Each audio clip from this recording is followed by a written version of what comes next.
Hi, my name is Jakob Arnoldi and I'm the Vice Dean at the Aarhus School of Business.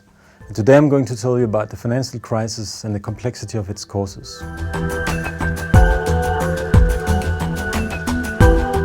The whole world is currently in the grip of a severe financial and economic crisis. And as always, when things go wrong, there's a lot of reflection and also finger pointing, trying to figure out what went wrong and who is to blame. So what really caused the financial crisis?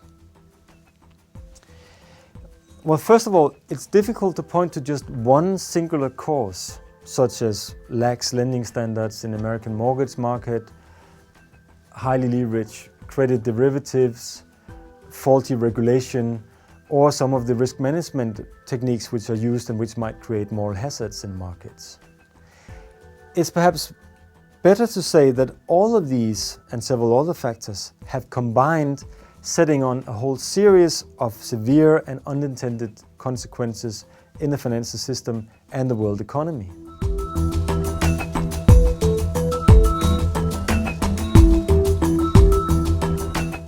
Speaking in systems theoretical lingo, we can say that tight couplings have emerged, meaning that a specific event in one part of the system has set up a whole series of rapid and irreversible effects in other parts of the system.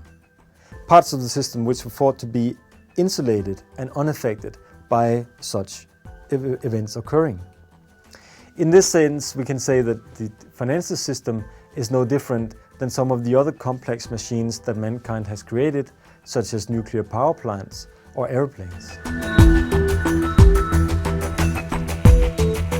But the crisis has also exposed some vulnerabilities which I believe are specific to finance. Modern finance has expanded heavily in recent years thanks to the development of new structured products, which are being developed thanks to the use of advanced probabilistic techniques for calculating risks. These probabilistic techniques allows for the packaging and the trading of risks on the markets such as the market for CDOs. So why are such markets vulnerable? Well, first of all, structured products allow for some highly leveraged positions in the market, which always is risky. But more importantly, the risk calculations that I just mentioned form a sort of risk metric which is used to evaluate all assets being traded in these markets. Market participants, rating agencies, all are relying on the same risk metrics, the same standards of value to make market decisions and to evaluate the products. Once doubt is cast on these risk metrics, the markets find themselves in a state of radical uncertainty and become illiquid. Once the markets become illiquid, prices drop and the assets become toxic. Well, first of all, there's a dire need to engineer the financial system so that as many as possible of the tight couplings that I described before can be avoided. And as any engineer can tell you, this is certainly no easy feat to accomplish. And perhaps there's another systemic risk embedded in the financial system, namely the risk of what I called earlier, the risk metrics collapsing.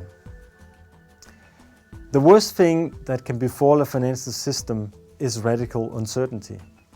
And if the pricing models and the rating standards on which the financial markets rely were to collapse, this would indeed be the worst possible form of uncertainty.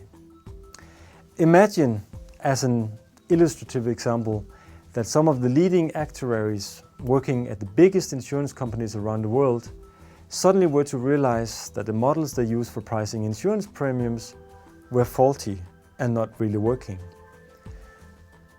A similar kind of doubt and uncertainty can today be found in huge parts of the financial markets. Thank you for listening.